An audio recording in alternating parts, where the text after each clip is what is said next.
Hi, podcast listeners. Welcome to the A World of Difference podcast. We have so many guests on this show making a difference in our lives, making a difference all around the world with the expertise that they bring. And yet so many of you are reaching out to me saying, you want more. It's not enough just what we're putting on these podcast episodes for you. And so I am here to extend a very warm welcome to you to our Difference Maker community, where you can join for as little as $5 a month to get all this extra content. Out the gate, you're going to get 30 plus mini-sodes of exclusive content not available for the regular podcast listeners, and an exclusive mini-sode every month. And you'll get exclusive voting power to help us pick podcast topics and more. And that's at our Changers tier. There's 3 different main tiers and then an extra larger tier. But whatever tier that you join at, you will be included in this extra content. And I know that many of you are wanting to go a little bit deeper. And so even though it gets a little wild in there sometimes because of how deep we go, I want you to join us there. This extra content is very special. It means a great deal to me to be a part of this community with you. And I would love to just exchange ideas or perspectives that you have around these different episodes. And that's the place where we do it. So please show up to our Difference Maker community. Give us $5 out of your pocket every month. And I think that you'll have a lot of fun in there because we do. And I would love for you to join us. So go to patreon.com/A World of Difference to join us there.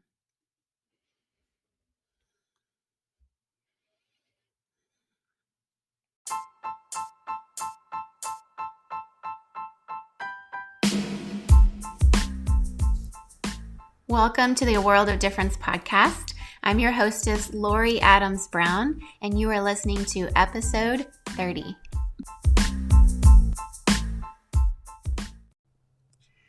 If you're thinking of starting a podcast, I recommend Anchor. And I also recommend starting a podcast because it's tons of fun. Anchor has been a great place for me getting started because it's free. They have creation tools that basically let you record and edit your podcast right from your phone or computer. They distribute it basically everywhere for you. And you've basically got all you need to make a podcast just right in one place. So go to the Anchor app or anchor.fm to get started. Today is a very special episode because I have a father-daughter duo author of a new book called A Church Called Tove. So if for some reason you have never heard of Scot McKnight, I am just thrilled to introduce you to him. Dr. McKnight is a world-renowned speaker, writer, professor, and equiper of the church. He is a recognized authority on the historical Jesus, early Christianity, and the New Testament. He has a blog called Jesus Creed, which is a leading Christian blog. He's a professor. He's been a professor for 40 years, teaches New Testament, early Christianity, and historical Jesus. He's teaching at Northern Seminary in Chicago at the moment. He has books, 85 books. That's a lot of books. I have not read all 85, but I've read quite a few of his books, and they have been translated into Chinese, Korean, Russian, and Portuguese. He has written a book called King Jesus Gospel, which is my husband's personal favorite. He has written a book called The Blue Parakeet, Rethinking How You Read the Bible, which has been very influential to me. And there's an updated edition that you can find as well. This book is about, some of the key passages in the Bible that are sort of difficult to understand. And he kind of walks through how to read the Bible through the lens of the whole counsel of Scripture, and particularly the verses around women in the church. This book has been very helpful. He has a book called The Real Mary, Why Evangelical Christians Can Embrace the Mother of Jesus. I gave that book out this past Christmas to several women that I mentor. And he's written an award-winning book called The Jesus Creed, Loving God, Loving Others. He's written A Fellowship of Difference, Kingdom Conspiracy. He wrote a commentary on James. Let's just say he's written a lot, and he's been very influential through his writing. He and his wife, Kristen, live in the northwest suburbs of Chicago, where they enjoy long walks, gardening, and cooking, which I imagine has been very helpful during the pandemic to be able to do all those things. He has written this book with his daughter, Laura Barringer, and she has taught for over 20 years. She's a teacher of first and second grade students, and she's the co-author of another book called Sharing God's Love, the Jesus Creed for Children, where she also wrote a teacher lesson and an activity guide to accompany the book. Laura graduated from Wheaton College, and she also currently resides in the northwest suburbs of Chicago with her husband Mark and their 3 beagles. It is my honor and such a privilege to welcome this father-daughter duo to the show today. Welcome to the show, Scot McKnight and Laura Barringer.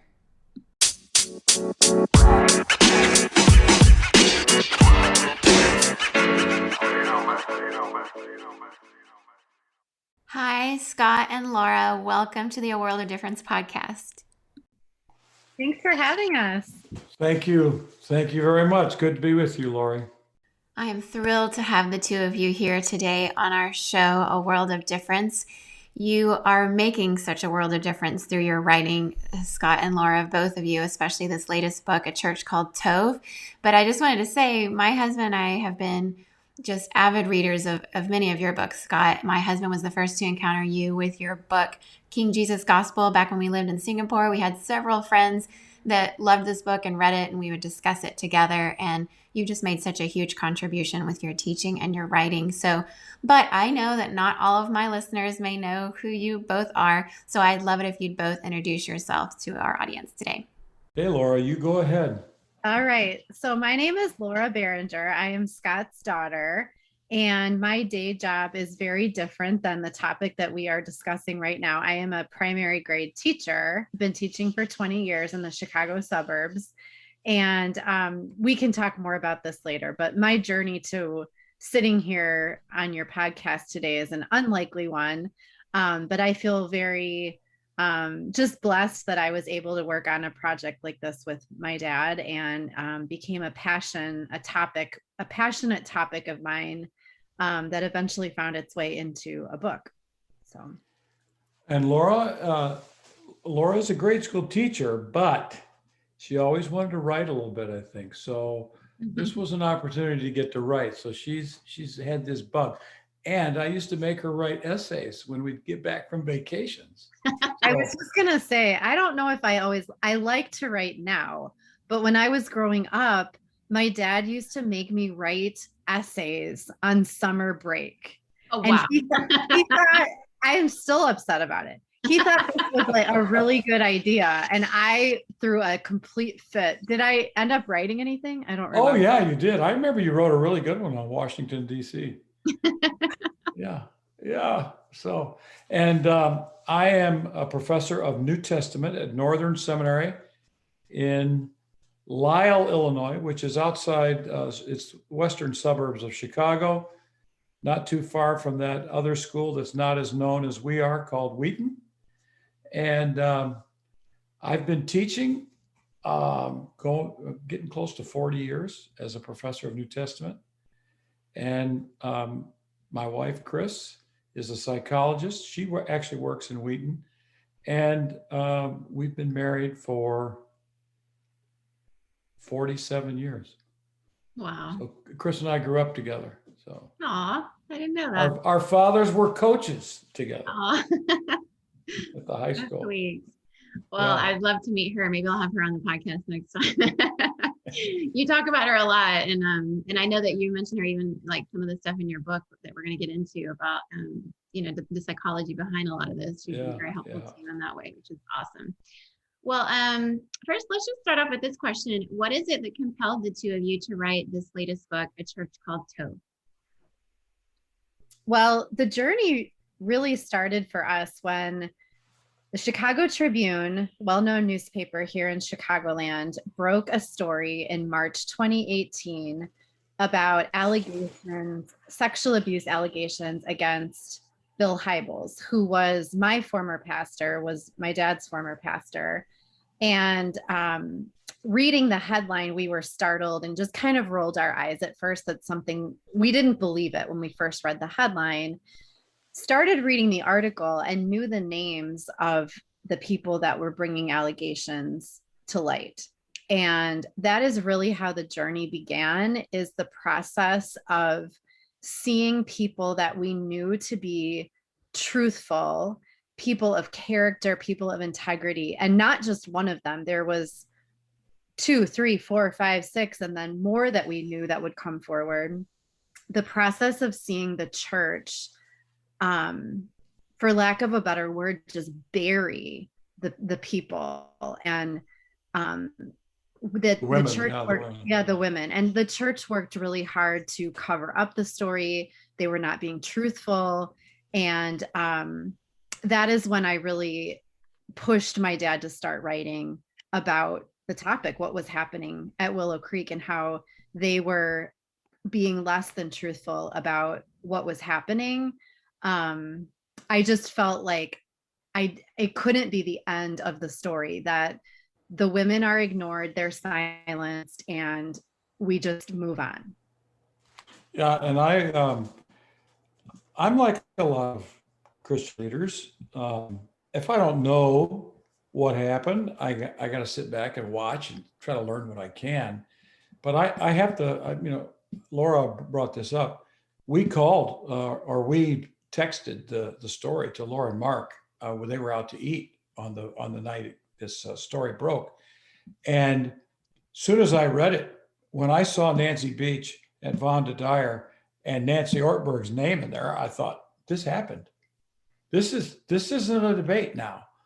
And so I started to think about it. I have students who are pastors. I had students who were at Willow Creek, and I was concerned about them. I was also concerned about other students who want to learn from this story. So we began to talk about it and think about it, and Laura would ask questions and I would respond. And before long, we had enough conversations that I was in an airport and I sat down and wrote out what became the first blog post at the end of June. And the story broke in March. So I waited quite a while before I said anything publicly. But Lori, what was really important about that blog post is that we know it just ran like a missile through Willow Creek. And we were told that everybody was talking about it, because I knew Willow Creek and I had gone on record many times in affirmation of Willow Creek, and I had spoken there. And so I said, this has to be dealt with. And Willow Creek did not want to deal with it.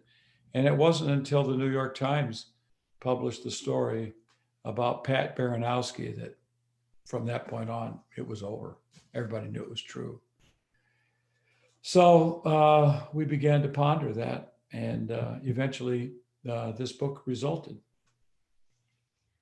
Well, it's never an easy place to be the bearer of bad news, especially of a church that so many people loved, including you. Yeah. And to write a book like this, I could imagine is a difficult journey. So I just want to honor you both by saying thank you, because it's not easy to be the one talking about things that most of us would rather just bury our head in the sand and pretend isn't happening.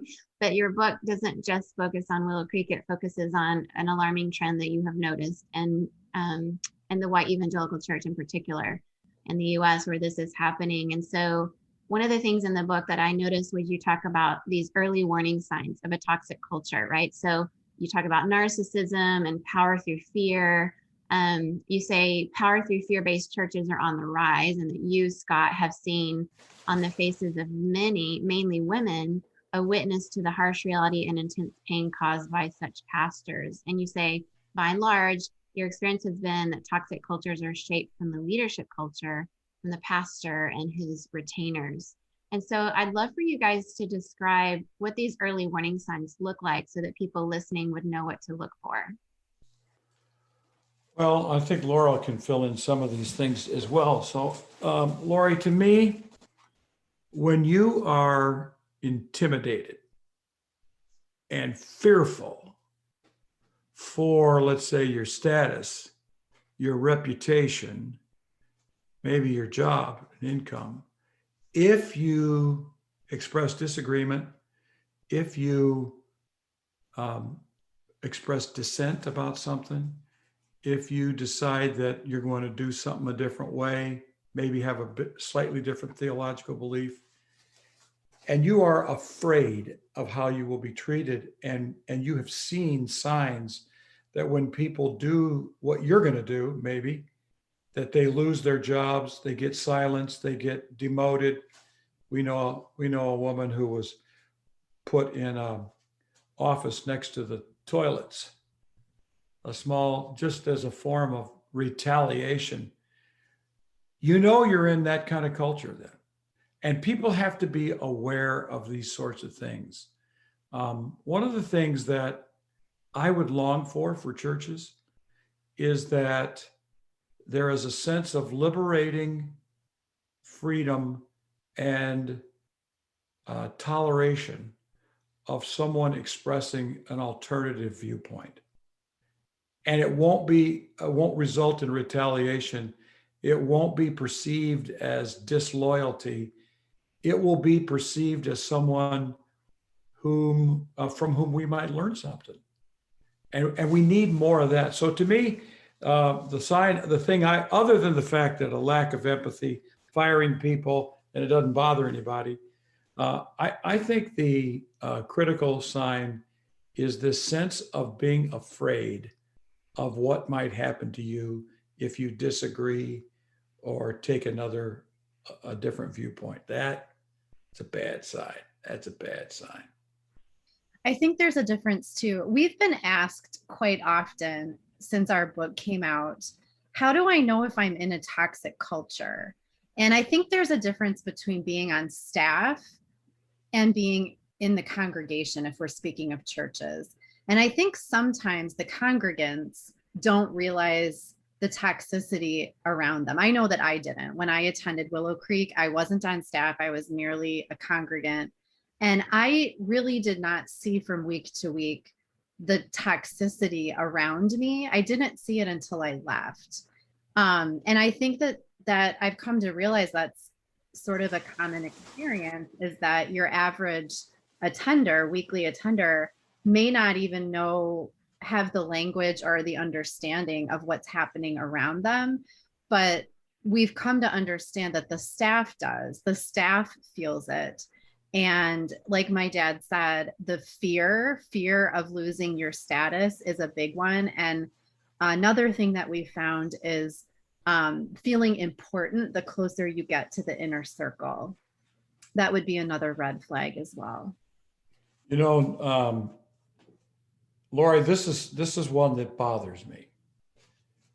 And I may be wrong, but my experience in churches is when people are clapping for the church, we probably got a problem going on.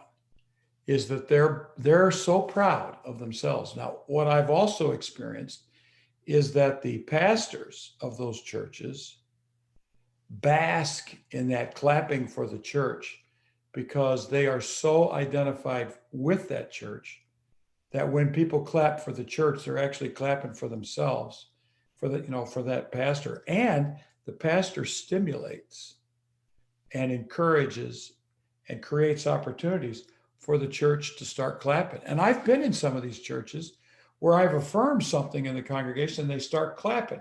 And I think, what in the world are you clapping about? They're clapping. They're actually, that pastor is basking in the glory. And a sign of a toxic church culture is a culture that turns the pastor into a celebrity. And when a pastor becomes a celebrity, the church is being run by the wrong thing. Yeah. I don't know. What do you think, Laura? You I mean, I read your book, and I have to admit, I'm in culture shock in the US right now. So it's probably, I'm going to give that caveat, right? So I was raised in a Venezuelan church, mostly house churches. A lot of, I had my good friend when we were 12, she died of malnutrition. We didn't have celebrity pastor cultures where I grew up. And then I spent, 20 years in, Southeast Asia, where most of my friends were Muslims. And, we did like a house church when we lived under Islamic law for 10 years in Indonesia and Sumatra. And so like some of this is really kind of so foreign to me. And being in the US for a year and a half and being a pastor on a staff and interacting with different churches. And you see online now that we're in COVID, there's a lot online. So I will admit I'm in culture shock for a lot of it. So I don't know if my perspective can really be trusted, but you know what? I've heard so much in your book that I've seen. I've heard other people say the same thing, is that when you leave America and see other churches in other countries, you can see the problems with the American church. I've read that. So I think your experience is very valid. It is. I do have to be careful that I'm not too critical, which is always one of the things they train us on. Like when you come back to the States, if you've been overseas, just be aware that people haven't lived your experience, and how could they? They can't, right? I understand that on a certain level. But there are things I read in the New Testament that I long to see in the American church, and it feels so far, so far from it. So that's why your book really resonated with me in a lot of ways. I wanted to talk about this because in your book, you discussed there's these systems in churches that give, what seems to be almost like an unquestionable authority to a lead pastor. You also list these 8 phases of a power through fear culture, where you say it begins with power and authority that are vested on individual. And so, some in these churches use this phrase, and I've heard this thrown around quite a bit in the US and the church, this phrase spiritual authority applied to a pastor. And so I'd really be interested for you, Scot, as a theologian, to help us understand how you see spiritual authority as it applies to a pastor or doesn't apply to a pastor. This is a really hard one because knowledge it has a certain amount of power, just knowing things that other people don't know. But let me put it this way, that there is an authority connected to pastoring, to preaching, where when you're preaching, in a sense, you're the mouthpiece for God. You're telling people what God wants for them. This puts people in a really inhuman place. They all of a sudden perceive themselves as the divine voice. Okay, so that's one issue. The other side is that authority can be connected to the office of pastor. And that means just because you're a pastor, you have authority. There is a sense in which there is spiritual, I don't like the word authority. I think this word is used primarily when people want to use it against someone rather than in a positive way. But let's just say someone has charisma and it's combined with power. They can develop authority that is unhealthy. Someone who has charisma, when it is combined with wisdom and, let's say, grace and love and tov, they possess, in a sense, with us, spiritual respect that is far more important than spiritual authority. And so I get nervous about this idea of authority. But Lori, right now, there are a lot of pastors in the United States who've become intoxicated with the category of pastoral authority. And it's inherently dangerous. It is a sign of a personality who wants to control, who wants power, who will intimidate, who's narcissistic, probably far more on the spectrum than they should be in their position. So I would like to distinguish spiritual respect from spiritual authority. And spiritual respect is about a gift from God combined with wisdom and the virtues of tov. Spiritual authority is an office that can be used or abused, and authoritarian, authority-seeking males mostly are looking for spiritual authority, and they like to think that it's spiritual respect, and they're deeply fooled. And it's deceitful and dangerous in churches.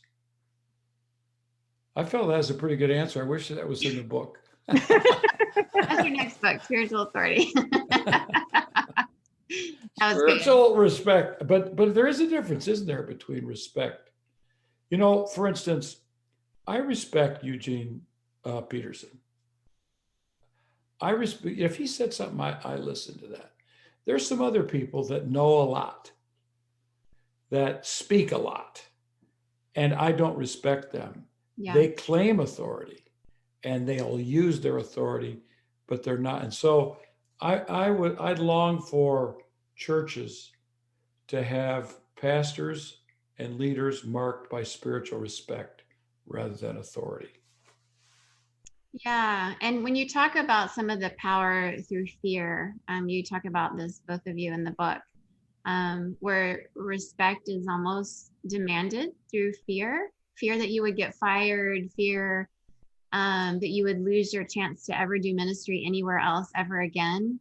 And so, like you said, sometimes people in the congregation don't see some of the things, but if somebody on staff brought it up to those in the congregation, then there would be that fear that they would lose their chance to continue in that job, but also in ministry in general, especially for women. It's so much harder for women to be in ministry and get those kind of jobs anyway. So there's this culture of silence that's, from a respect that's sort of demanded instead of earned. And this spiritual authority that gets thrown around in the culture. Is that kind of how you had seen it? Maybe Laura, if you could speak to that a little. Yeah, I mean, it works both ways too. By both ways, I mean, you have a leader demanding authority, but you also have a group of people willing to give it. And we found that both are needed to develop the system that creates the toxic environment and the toxic patterns and the abuse to continue. So when we talk about the power through culture, the power through fear culture, I think that's a really important point. Is it's easy to, obviously the Bill Hybels example at Willow Creek, that obviously, yes, that was a huge problem, that he was harassing women, that he was abusing women, that there was power abuses, but there was also this whole system around him that let it happen. And when we just started to research and uncover, it was like peeling back the layers of an onion. You'd peel back one layer and then there's this whole other problem, that it revealed that the culture was sick, and it was at the very root of the church. Did I say that okay? Yeah. The culture is very much a part of this. Now, it can happen that you have a totally tove culture and totally tove deacon board and totally tove elder board, and everybody's tove, but you got a toxic pastor, and that can happen. It's rare. Let's say 2 out of 100, right? So most of the time, if you have a toxic pastor, he gathers around himself over time people who will protect him and support his toxicities. And now, of course, they do it in the most spiritual of ways. That's called spiritual abuse, by the way. They do it in the most spiritual of ways. They're teaching the Bible. It's all about discipleship. We long for people. We're driven by ambition, and we just want the whole community to believe in. And the next thing you know, they've convinced you that they're good people, but behind the scenes, it's pretty toxic, and they got a bunch of people who are going to walk the plank for them.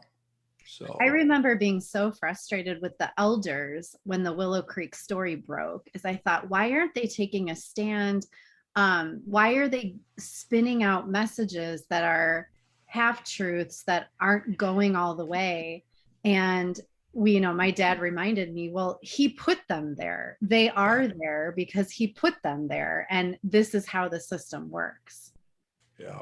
Yeah, you talk a lot about loyalty in the book, and extreme kind of cases related to that. And then the other part of it is where you talk about spinning Matthew 18. I found that really interesting, where you say another method that leaders in a toxic church culture sometimes use to control the narrative is to attack the way in which critical feedback or allegations of wrongdoing are brought to light.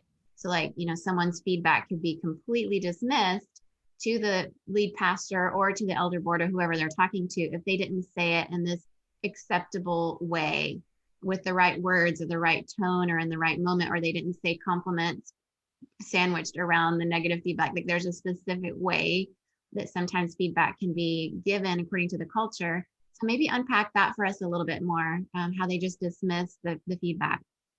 Well, this one really bothered me with the Willow Creek story because So what was happening is we were hearing from the elders, and I don't mean to be picking on Willow Creek so much, but this is where it all started for us. This is how the book took root. And we believe other churches can learn and we can do better. But what the messaging that we were hearing from the elders was that they were disappointed that the women had gone public, and they believed the biblical way of handling situations like this is to go to the person one-on-one. So they were like reminding everybody, Matthew 18, they're not following Matthew 18. And my husband, Mark, and I would have these conversations with my dad, and he would explain to us that they weren't even following the Bible correctly, that Matthew 18 is not about situations of abuse. And then he talked about Deuteronomy. And the other thing that was really bothering me is that, so we would hear the elders speak this message to the congregation, and then people that I've known a long time hear what they say. And of course, you should be able to follow and believe what your elders say. They believed and followed. And so then they were regurgitating the message back to me that, they're not doing this correctly. They shouldn't have gone to the media. They need to take care of it privately.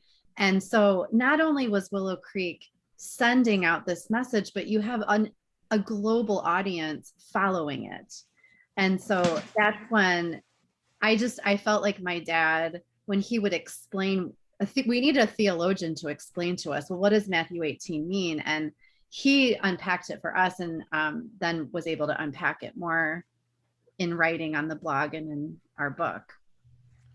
Well, Lori, Matthew 18's principle is if someone has an offense against you, that you should go to them and be reconciled. Okay, so that's really reasonable. This is interpersonal relationships that should be taken care of. So if you've said something, if I say something nasty about you and we know one another, you say, can you tell me why you said that? And so we deal with it. And then, if it's serious, in other words, you looked at me wrong and I was bothered by it. That's not quite the same thing. Then you should go to some, maybe bring 2 or 3 people along, and let's have a little bit of mediation here. And if they won't repent from their sinful act, then we have to pull in the church.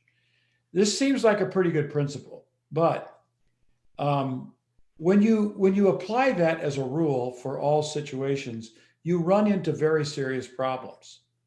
Now I'm going to add another verse to complicate it. The passage in the pastoral epistles is that you can never accuse an elder apart from 2 or 3 witnesses. Well, that shows a lot of respect for elders or for bishops, the leaders in a church. Okay, now let's just say this, that a woman was sexually abused by that man. She cannot then, according to the pastorals, go to anyone and make an allegation against the pastor because there weren't 2 or 3 witnesses. This is foolish, and it's morally reckless. All right, so when it comes to one-on-one, first go to the person one-on-one. If you are a perpetrator and the other person is a victim, you cannot demand a victim to face the perpetrator one-on-one who is in a power relationship like this to this, This is morally reckless. So when I heard that, I thought, this is not the time to be using Matthew 18. And it just so happens that I've taught the Old Testament. I used to teach survey of the whole Bible, and this is one of the passages that I happen to look at. In Deuteronomy 20:22, there is a text that actually talks about a woman and a man in a field away from the city, and he rapes her. The story is she is to be believed, not him. I thought, this is a lot closer than Matthew 18 or Timothy. So I checked this out with 2 or 3 of my friends who are Old Testament scholars. And every one of them said, yeah, that's what's going on there. There was an assumption that the woman was telling the truth as a victim of abuse or rape or sexual attack. So I thought that's the wrong text. But Lori, this is something that has dawned on me that I think we should be considering.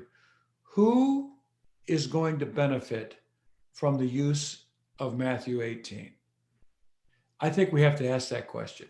Who's going to benefit if we appeal to the pastoral epistles? Who's going to benefit if we appeal to Deuteronomy 22? Benefit the victim. Side text toward the victim. That's where I think we have to begin. So who is going to benefit? Who has something to gain? One of my a theologian friend said to me one day, follow the money. Mm-hmm. And I think follow the advantage here. Follow the affirmations. Who's going to get the affirmations here? And every time I've seen churches misuse Matthew 18, it was to their own advantage. Yeah. So much of what we read in the New Testament were these like house churches, smaller churches meeting very casually, not at all like with these pulpits and, stages and lights. And what we see today, it's so different. The power dynamics are just night and day, probably, with what is going on in the situation. Yeah. And offices and, there was no like pastoral office back in the, right, in the book of Acts. And so it's very dramatic, these scenes of like going into a pastor's office, and like there's just a power dynamic there that exists that we often don't acknowledge. And this is sort of common knowledge. We have the Houston Chronicle, what is it, 2019, that came out with all of these stories, about so many churches in the Southern Baptist Convention, and story after story of situations where power dynamics were absolutely at play in these situations. And it makes it difficult for a woman in particular to be believed, right? And so, but you talk about this in the book, these false narratives, right? Where they have this age-old trick of character assassination that's used to undermine the credibility of the accuser by attacking their character. In other words, to discredit the critics. This is used. So how do you see this playing out? This was actually the original title of our book and where it all started. My dad came up with a list. You can talk about that, Dad, but the original title of our book was Stories Churches Tell to Avoid Telling the Truth. And this is what, once we started researching it, it became plainly obvious to us when a church does it and attack the accuser and discredit their character is one of the most common ones. And it's so damaging. It's a lot of times the victims will go to the church naively thinking, I want to help. And they believe that they're going to be trusted and cared for. And then the story is turned around and it's very disorienting. For instance, at Willow Creek, Nancy Beach, who is a Tove person, if I've ever met one, I would say Nancy Beach is one. I think Laura would agree with me. Yeah. She's a wonderful person. And all of a sudden, the story that was being told was that she wanted more time on the platform and wasn't getting it. So she came up with this concocted theory that Bill had done these things to her, all for the sake of ruining his reputation before he left. Well, I can sit back and think that's just so hokey. No one's going to believe that. But think about this. This was deeply wounding to Nancy Beach. To have all these people whom she had loved and given herself for, all of a sudden, many of them believing this story about her. And it was painful. And this is why so many women, I want to put this in a little bit different category. Powerless people who are on the weak side of power differentials, refuse and are afraid to come forward because they know what's going to happen. And some of them, are not the world's finest people. We've met some people who have stories to tell, but are afraid to tell them because they know they have stories about them that are true. And, they don't want that to be known. And they also know that they'll attack them. They'll be attacked. They also know that they'll be discredited for this. And let's say that this is a guy who, a victim of a church who had some financial dealings and got in trouble and got drunk and got arrested. They can be discredited so easily, and so they're afraid to come forward. And this is unacceptable, because it may have, and often has, nothing whatsoever to do with the accusation or the allegation that's coming forward. Just because a woman, let's say, has had been divorced a couple times, and in the church is not seen as the most outstanding person, doesn't mean that the pastor didn't take advantage of her and use his power. Doesn't mean that. So it is really sad that so many people are treated this way, and they discredit their reputation, and some people are hurt forever. Lori, I've talked to people who lost their faith over this. Their life was destroyed by this. And Laura and I have met a couple of these people. Suddenly the church and all the listeners are talking about a past story about the victim that is totally unrelated, and everybody is sidetracked, which is exactly what the church wanted to happen. The story has become flipped, and rather than deal with the abuse, everybody's talking about a side issue. And it's all too common. Yeah, it's hard. I mean, I read it in your book, and yet so much isn't surprising, because if you've been paying attention and to the Houston Chronicle and to the Chicago Tribune, people are writing about it. So we know that it's out there, and yet it is still just a harsh reality. And I'm sure you guys probably felt this as you were doing your research. It's like, you just want it to not be the case, but it is, right? It is a pattern. And you talk about this, you say how this whole thing is followed by, demonizing the critics, spinning the story, gaslighting the critics, making the perpetrator the victim, silencing the truth, and suppressing the truth. And you talk about this whole virtue of silence that's talked about sometimes in the church. And you say, a silenced truth is an unspoken lie. You even mentioned this one woman who for years had trusted her church's top leaders, had acted in the best interest of the congregation, and that if she disagreed, the problem was actually hers, that she had a spiritual reason, and to doubt them was to doubt God. So walk us through how that kind of thing even happens.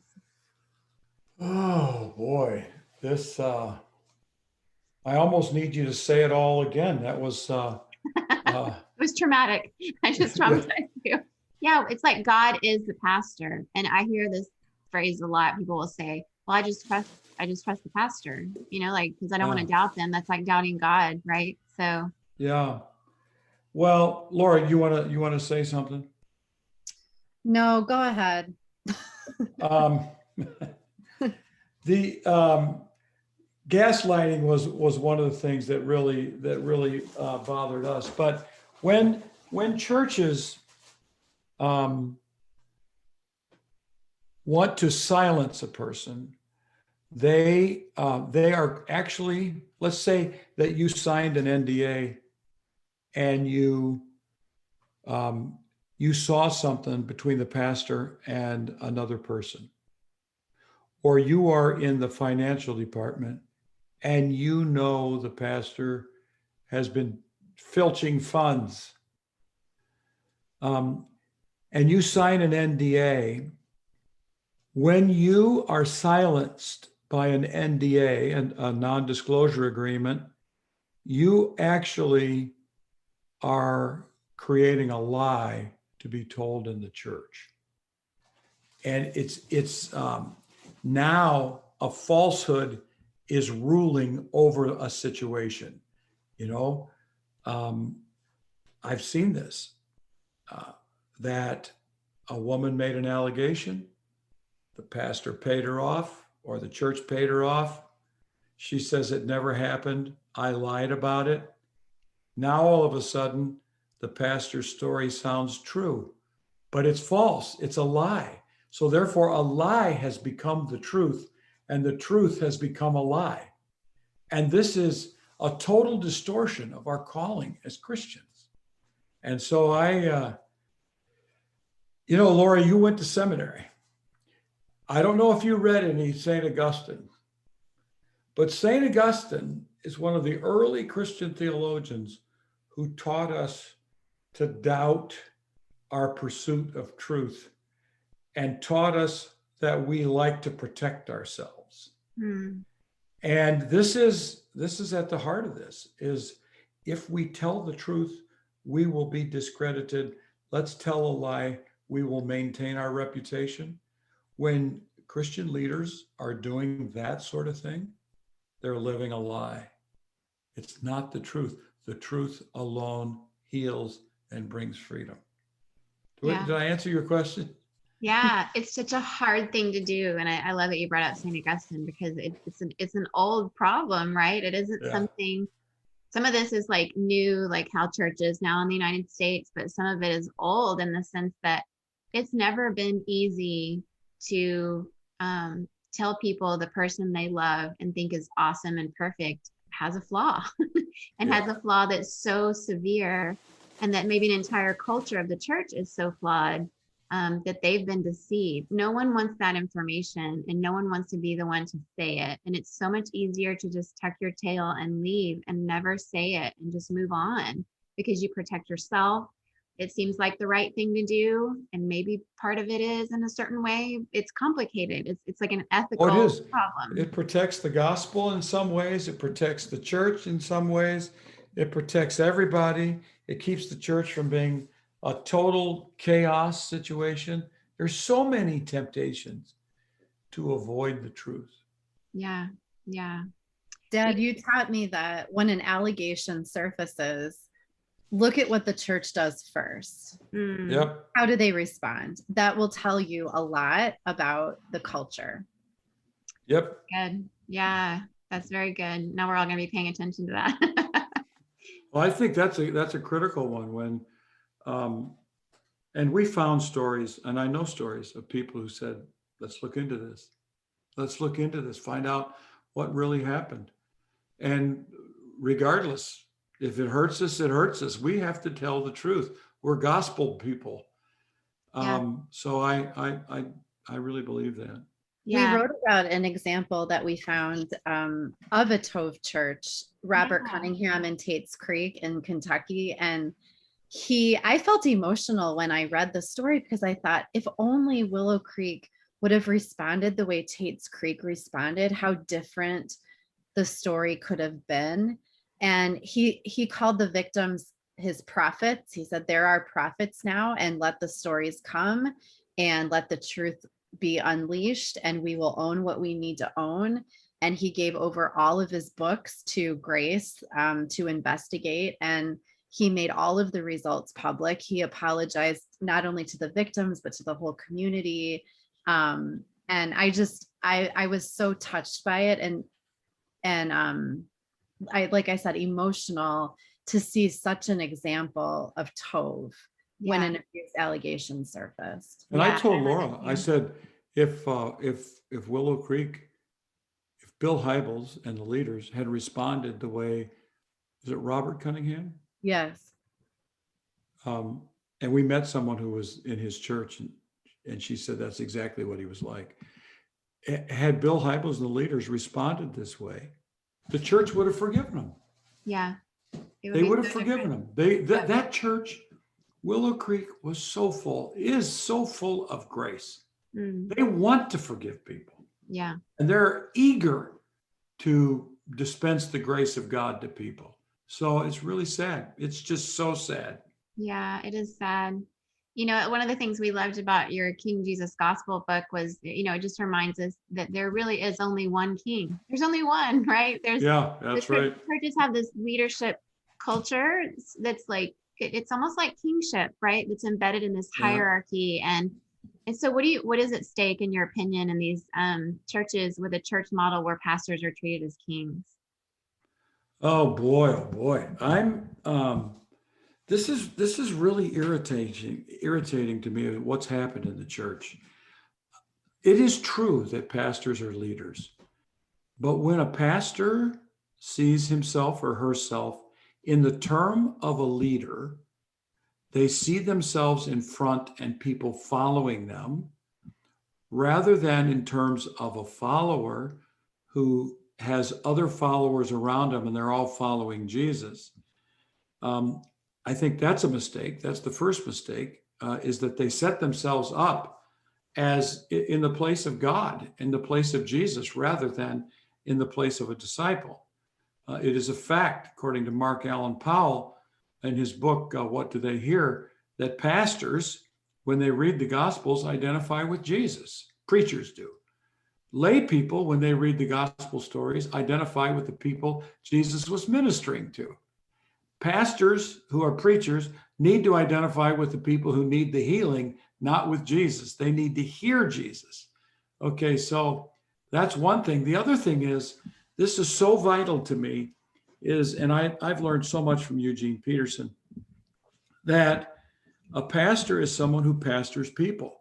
What does it mean to pastor people? It means to nurture Christoformity or Christ-likeness in other people.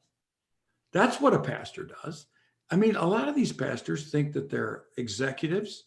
They enter the church through their own special doors. They live in $2 million houses. They're the members of the highest country clubs in the town. And they don't know anybody's name that they're preaching to, hardly. How is that a pastor? That's not a pastor. That's a celebrity who is on a platform entertaining and preaching to people. We need pastors who pastor people. So I tell my students when they ask me, do you think I should pastor? I always say to them, who are you pastoring right now? And who sees you as their pastor? Because if you answer no to both of those, or zero to both of those, you're not a pastor. You want to get a job as a pastor. That doesn't make you a pastor. Pastors pastor people. Yep, so. That's right. Well, as we're in this Women in the Church series on my podcast, I love so much of your writing about women, and just thank you for all the things you say that just make us know we're not crazy, right? But I love your books, Blue Parakeet, incredible. Junia is Not Alone, The Real Mary. I gave it to 4 different women that I'm mentoring this past Christmas, and in all of these books, you do a deep dive into some of the whitewashing of women's contributions in the church throughout history, right? And you say, even in this latest book, because most churches have a male-centric culture, whether it's because of narcissistic male leadership or simply due to a particular reading in the New Testament, women are often invisible contributors, useful but not central, necessary but not necessarily valued. So in these churches, which are not Tov, what are the implications for women who are just not valued? Oh, it's sad. Because, even in these churches, the women are doing all the work. They're nurturing their children into the faith. They're in the Bible studies. Listen to this. 74% of books, Christian books, are bought by Christian women, not by Christian men. So if you want to write books that people read, you better write for women, because they're the ones who are reading them. And we need to recognize the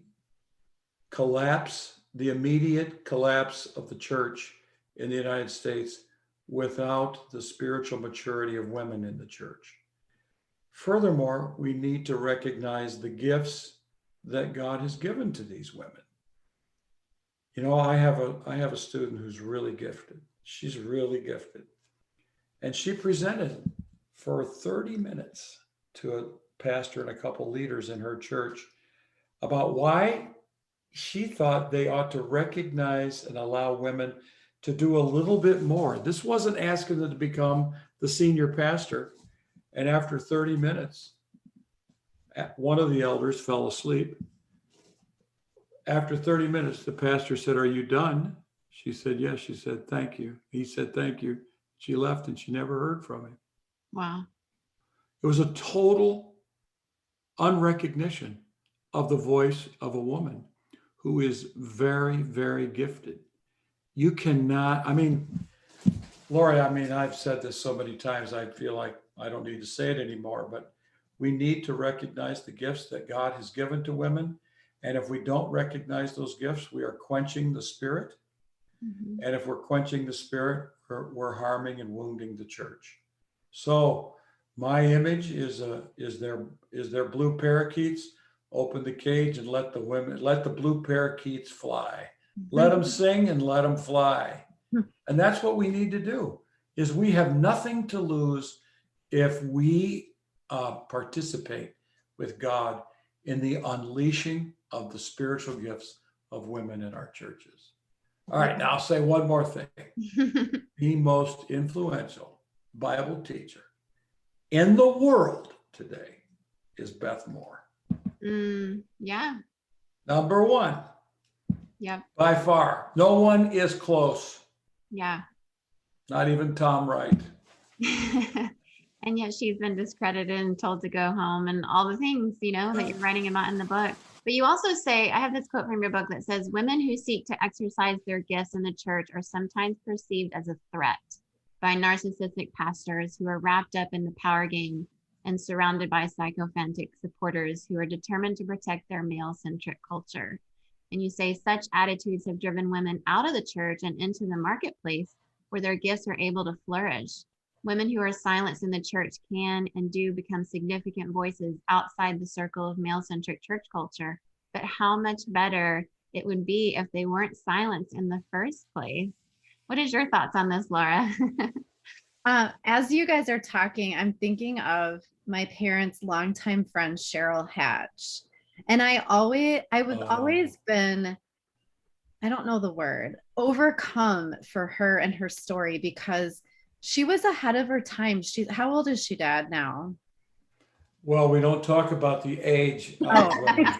Sorry. Let's say that she's my parents' age. She's my age or more. She really wanted to be a pastor, and she went to seminary. She went to Trinity Seminary and was not able to get a job because she was a woman. And I've always been grieved for her. I felt like she was never able to live out what she felt was her calling simply because of her gender. And then I'm also encouraged at the same time because I love the female students that my dad teaches. They have a spark to them, and I feel excited because they will be able to use their gifts. So I feel like enough time has passed that women's voices are being heard more than they did before. Like I'm thinking of Tara Beth Leach, one of my dad's former students, she was a pastor, she's an author, and I'm encouraged that we're seeing more women become pastors. I think we still have a long ways to go, but Cheryl Hatch, I just can't stop thinking about her. I think I dedicated Blue Parakeet to Cheryl Hatch. Cheryl was in an exegesis class at Trinity. This is when we're studying the Greek New Testament, 1 Peter, I think it was. And I had every student at that time given a 10-minute sermon, 10-minute outline to a sermon that they would preach. And clearly she was the best. And all the students in the classroom, almost all of them were males, recognized Cheryl was the best in the room. When she graduated with an MDiv, she went in and talked to the denominational headquarters of the Evangelical Free Church, and they said, women's pastor or children's pastor is all we have available for women. Cheryl worked in Washington, D.C.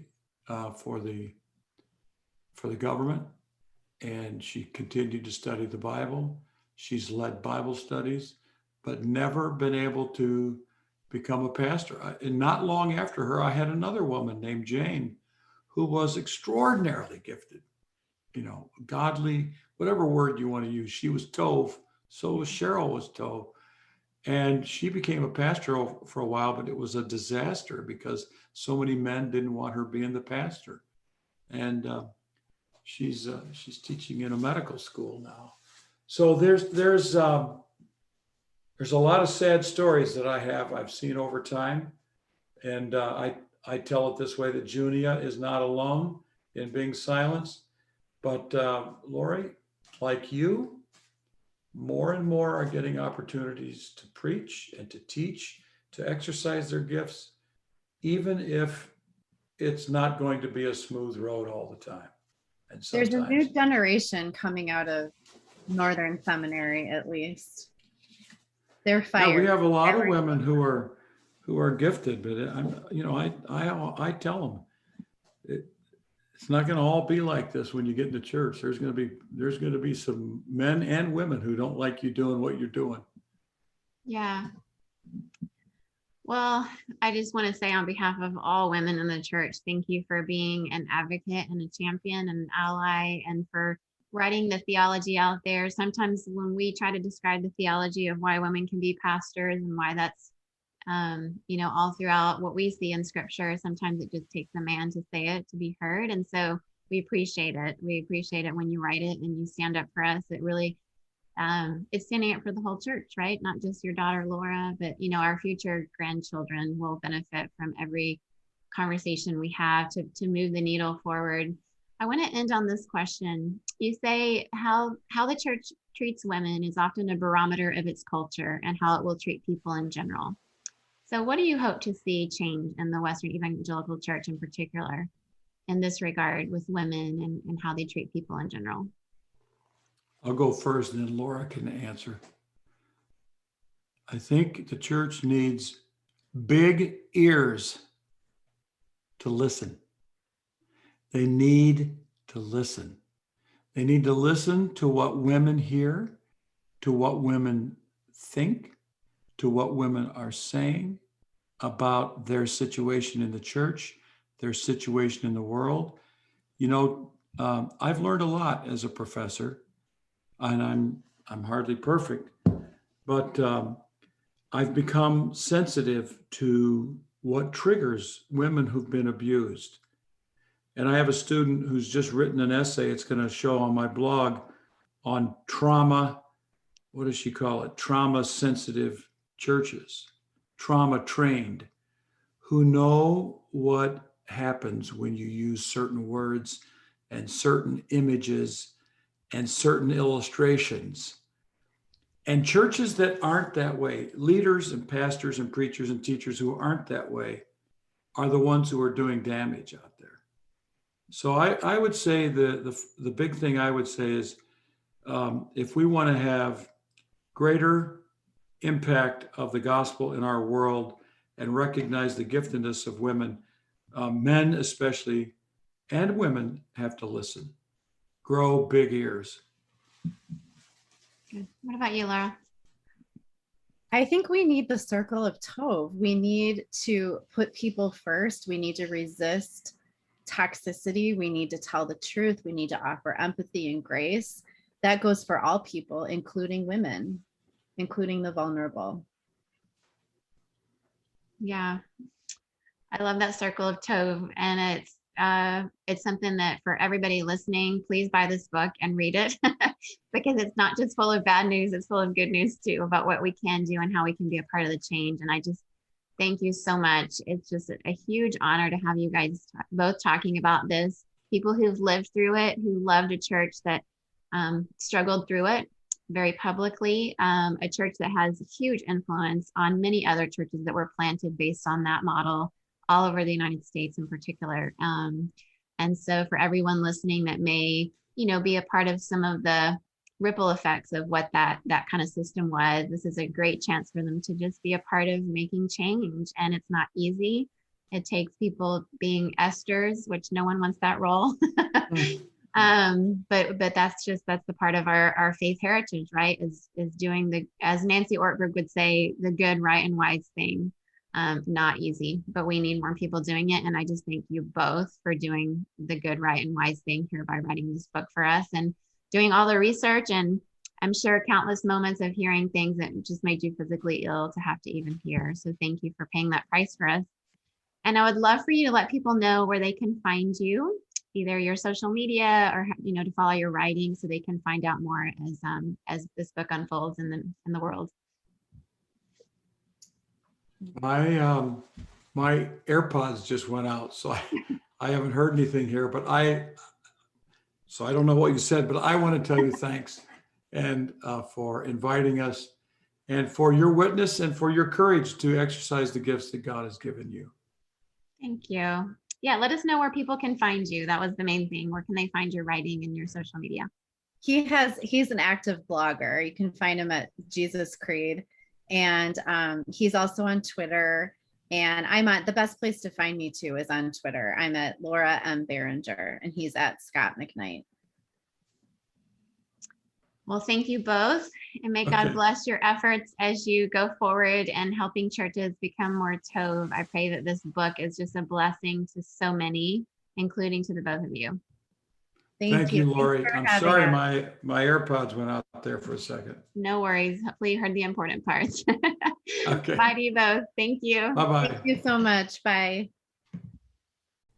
If you are listening to this right now and you're suddenly having the realization that you have been, or maybe are even currently a part of a faith community that has been, you've been the recipient of the opposite of Tov, of goodness, where you're seeing it happen, maybe not just to you, but to others.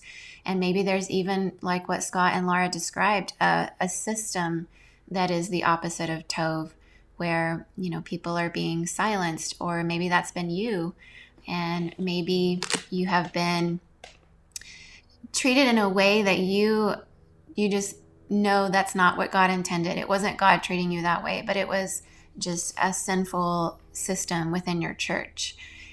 It's time for new systems. That is certainly true, but there's also a time to just find the healing that you need and maybe even get to a place of safety if that's your situation. But I do just highly recommend, if you are one of those people listening right now and this has been just a discovery for you where suddenly you felt really alone, but suddenly you know that you're not alone, that others have experienced this too, maybe in your church or in other churches.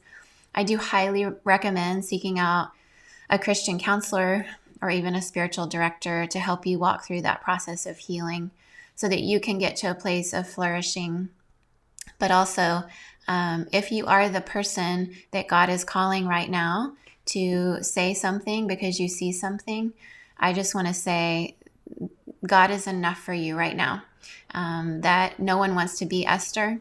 It's not a role anyone ever wants to play, but sometimes approaching someone that appears to be a king or has positioned themselves as a king, you may be the one that's called to bring that out, because sin, when it's hidden in the dark, it has a life of its own and it spreads, like what we've heard about today. And it's not easy to call it out because of some of the ways that we describe things in Christianity, but all of us sin, right? All of us are sinners. And even we don't want our own sins to be hidden in the dark, because that takes a life of its own too. And so as people who are going after God's goodness, wanting to bring Tov into our lives and into the lives of our faith communities, in love for our brothers and sisters, the truth in love is what we're called to, grace and truth together. And it's not easy, but just know that men like Scot McKnight and women like Laura Barringer and others are good examples of what it means to bring to the light what is wrong and the opposite of Tov for the sake of the church. And I do believe that right now there is a bit of that happening in a lot of spaces that we're reading about and seeing, because God loves the church and God cares for the church and wants to purify the church. And so we want to be in the circle of Tov as we do that. And I encourage you to buy their book and read about the circle of Tov. It's been very helpful. If you are maybe a lead pastor or just sit on an executive team at your church, maybe you're on an elder board or on a board of directors or in some position in your church as a director and a leader, and you have realized today that unintentionally you have been a part of a system, either creating it or just involved in a system where you're leading, and you have recognized by this conversation today that you have done some things that have hurt other people, and you're feeling led to do something about that, I highly encourage you to buy this book, A Church Called Tov. It's not easy to be the one noticing that in yourself either. And I think so much of what we're talking about here isn't intentional on the parts of so many leaders, but it's still happening, and people are still being hurt. And that's the reason we are talking about this today, because we are pressing together as a faith community we can do better. We need better systems, and we as leaders in the church need to be the ones to do the very hard work of scrapping what's not good and adding in the Tov circle. And I just want to revisit that. We talked about it a little bit, and Laura mentioned it there at the end, but I just want to revisit what they tell us in the book. And they walk through in each page of the book the different aspects of the circle of Tov, which is, nurturing habits of goodness in the church and putting those into our systems. So putting off the old and putting on the new. I mean, this is certainly biblical language that we read in the New Testament. And so I'm just going to start with the first step, which they mention is nurture empathy, which is what you put on. You put on empathy and you resist a narcissist culture. And then you nurture grace. You put on grace, and you put off, or you resist, a fear culture. You put people first, and you resist the institution creep, which treats people as a number, as a butt in a seat, as an opportunity for an offering, to build the church financially. All those things that we see happening. People first. And then to tell the truth. And that means resisting false narratives, or resisting this culture that tries to rewrite the narrative, reframe it, re-say it in a way that often ends up in very non-Tov situations to be, gaslighting, reframing it so people feel like they're crazy because they're believing something different, which is true, and reframing it to something that really isn't true. And to form a truth-telling culture that would characterize our cultures. To nurture justice and resist a loyalty culture. We're loyal to King Jesus, and there's only one king. To nurture service, which means resist the celebrity culture, which we find so prominent in the church right now. And then lastly, to nurture Christ-likeness, which is to resist the leader culture, because we're meant to be servant leaders, not domineering leaders. Jesus was very clear that we're not to lord over one another like the pagans do, but we're to serve as leaders one another, submit to one another as unto the Lord. And there's a long list of one another's in the Bible that we should be practicing to have cultures of Tov in our faith communities. This is my work to do. This is your work to do. This is hard work to do, but it is absolutely worth it when the future of the church is at stake. And when this is something we are handing over to the next generation, our kids, our grandkids, our great-grandkids will inherit the systems in the church that we allow to continue, and the new systems that we are a part of creating for such a time as this. If you are a leader in the church listening to this, I just say to you, along with me as a pastor of a church, I say to all of us, let's lead on, and let's truly lead as servant leaders for ourselves, for those who are worshiping with us today in this generation, and for the generations to come. We want to get better. We want to give a gift of a healthy Tov church to this generation and to the generations that come after us. My guest next week is my good Aussie friend from Sydney, Graham Hill.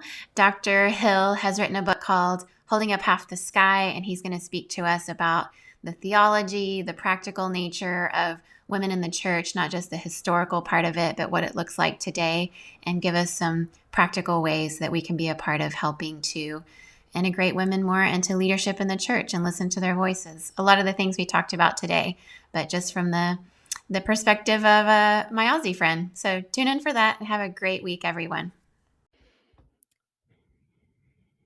As we're finishing this episode, if you're thinking, I really wish I could learn more or go a little bit deeper, well, that's what our Difference Maker community is for. I would love to welcome you in to join the rest of us there. Once again, it's only $5 a month to join, the price of a latte at your local coffee shop. You can join at our Changers tier. Difference Makers is a community that really means so much to me. It's very special because each time I have a guest on the show, I record something outside of what we give to just the regular podcast audience, where we go a little bit deeper. And then I post those video episodes in this community and we can discuss them. But also at the very beginning tier, which is our changers tier of this community, you'll get exclusive voting power and help pick podcast topics that give us, more of what we want from your perspective. You'll have access to exclusive 30 plus mini-sodes that aren't out there for the general public. And you'll get every month an exclusive monthly bonus mini-sode. At our Groundbreakers level, which is $10 a month, you can join and get all of that, but also priority access to submit questions to the podcast. And you'll get an additional 2 exclusive monthly bonus mini-sodes. And at our Trailblazers tier, which is $15 a month, the price of 3 lattes a month, you can get all of that, plus also 3 exclusive monthly bonus minisodes, and a patron shout out. So I would love for you to join us at any of those tiers. It'll help you come into this community, be in the midst of all of us, other difference makers, and we'd love to hear your perspective. I certainly would. It's a place to engage more with me and the audience around what you like, what you're resonating with, and once again, go deeper with each of our guests. So please join us in this membership community. I would love to hear your perspective and love to share this extra content with you. So show up at patreon.com/a world of difference.